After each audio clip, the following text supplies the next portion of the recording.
വേഗം ചെന്ന് നിന്റെ തലക്കകത്തിരിക്കുന്ന രഹസ്യം പരസ്യമാക്കിയിട്ട് വാ.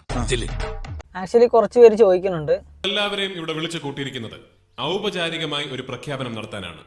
ബ്രോ എന്തിനാണ് വീട്ടിലെ കാര്യങ്ങളൊക്കെ പുറത്ത് പറയണത്? എന്തിനാണ് വീട്ടിലെ കാര്യങ്ങളൊക്കെ സോഷ്യൽ മീഡിയയിൽ വന്ന് കണ്ടന്റ് ആക്കണേന്ന്?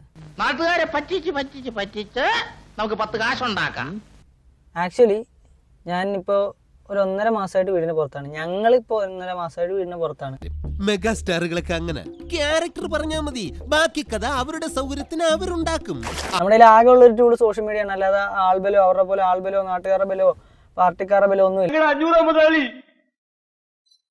ഞങ്ങളെ രക്ഷിക്കണം മുതലാളി, ഞങ്ങളെ രക്ഷിക്കണം മുതലാളി.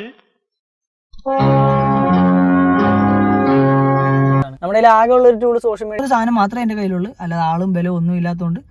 അത് ശരി. അപ്പോ ഈ പോലീസും പട്ടാളവും എല്ലാം തോറ്റെടുത്ത് ഇനി ഞാൻ പോയി അടി കൂടണല്ലേ? ആ സാധനം വെച്ചിട്ട് ഈ ഗുണ്ടകളെ ഒന്ന് ഒഴിവാക്കണം.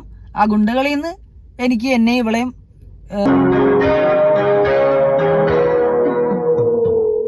കാര്യങ്ങള് സോഷ്യൽ മീഡിയ വഴി മൂവ് ചെയ്യണത്, അല്ലാതെ വേറെ ഒന്നുമല്ല. അതാ ഞങ്ങൾ ഇങ്ങോട്ട് വന്നത്. അമ്മയല്ലേ അങ്ങനൊന്നും ചെയ്യത്തില്ലെന്ന് ഞങ്ങൾ വിചാരിച്ചു. പക്ഷെ അങ്ങനെ വിചാരിച്ചതാണ് ഞങ്ങൾ ചെയ്ത ഏറ്റവും വലിയ മണ്ടം. ശരിയാ, ശത്രു പുറത്തല്ലാകത്ത് തന്നെ നാറികൾ. ഈ 2 ചെറുക്കന്മാര് എന്റെ അനിയത്തിയുടെ കൂടെ വരെ ഇരുന്ന്, അതായത് എന്റെ അനിയത്തിയും ഞാനും ഇവളും എന്റെ അമ്മയും ഒക്കെ കൂടി ഇരുന്ന് എന്താ നോക്കില്ലേ, എന്താ ഉണ്ടായത്? തന്റെ വായിൽ നാവില്ലേ? എന്താ പറ്റിയെന്ന് പറ. അമ്മ, ചിഞ്ചു എല്ലാരും കൂടി ഇരുന്ന് മദ്യം വരെ കുടിച്ചിട്ടുണ്ട്.